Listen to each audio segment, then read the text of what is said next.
What's up YouTube, Jerry Land here with NOBA Tech, bringing you my full review of the Sony A7S Mark II. I've had this camera for a little while now, and all my past few videos have been shot in that crispy 4K footage that I know you all love.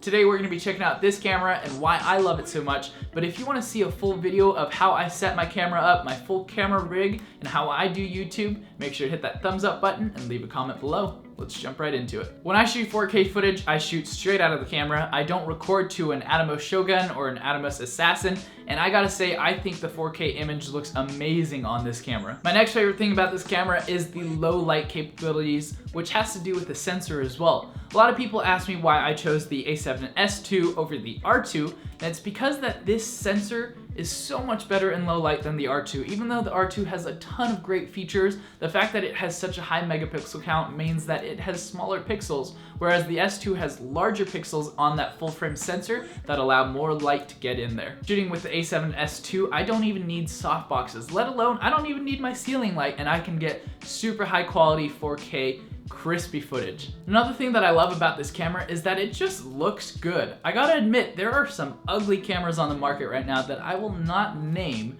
but this camera just looks great. I love the form factor, I like how light and compact it is, I like the matte black finish, I like the new and improved ergonomic grip on it, and I like the old school look with all these boxy edges with all that new school tech inside of it. This is just a great camera overall. One other selling point for me of this camera was the in-body image stabilization, the IBIS. This gives me the opportunity to use some old school lenses that don't have that image stabilization in the lens and be able to still get that steady, smooth shot that I definitely need. What's cool is that the camera can detect if your lens has image stabilization or not and automatically turn itself on or off to save that camera battery. But in general, it works fantastic. As you can see, this was shot entirely handheld right here, and it looks amazing. Another thing that I love about this camera that I wasn't looking for but was pleasantly surprised to find out about was that this camera has pretty good preamps. I used to work with Canon cameras and they are known to have terrible preamps. I used to use Video Mic Pros on them, other microphones on them, and they just sounded terrible.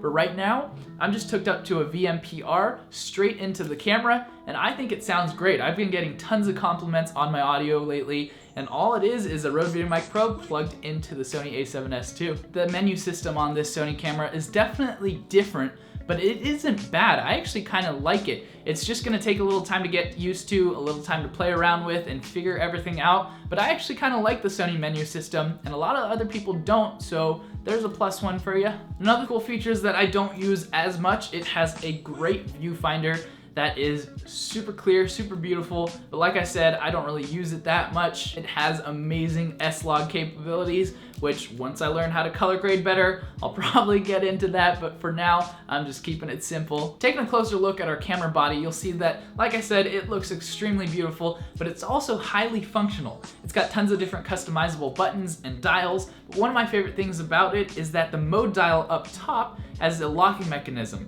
But that brings us into our cons now. So taking a look at the LCD screen, it is very beautiful and very clear, but it only flips out, up and down. It doesn't flip to the front for you to be able to monitor yourself, and also it isn't a touchscreen. Some other cons that I found are that it has pretty bad battery life. 4K, I can get about an hour, maybe a little bit over an hour of footage before my battery runs out and I gotta switch it out.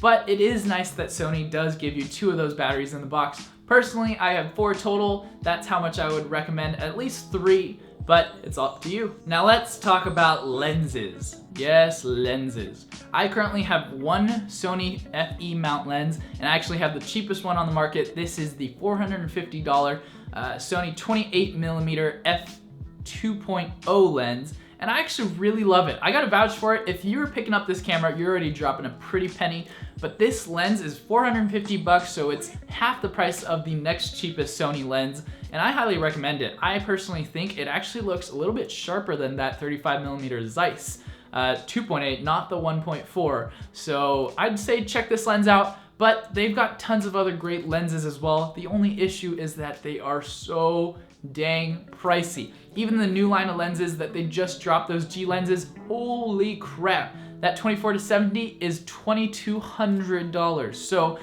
I'm hoping Sony comes out with a few more lenses this year, maybe some that are a little bit more consumer affordable, but we'll see. If you want to see sample footage, just check out the past few videos that I've shot. They all have, in little parentheses, 4K in them. Those were all shot with the Sony A7S II.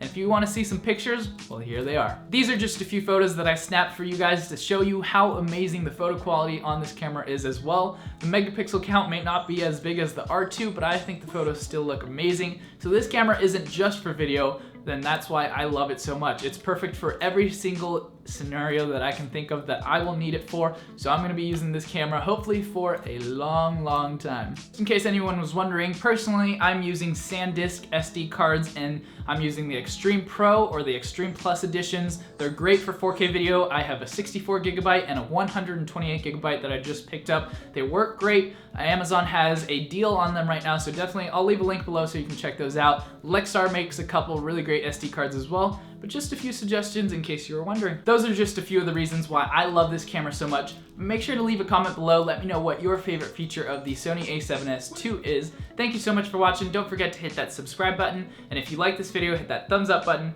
and I'll see you all in the next one.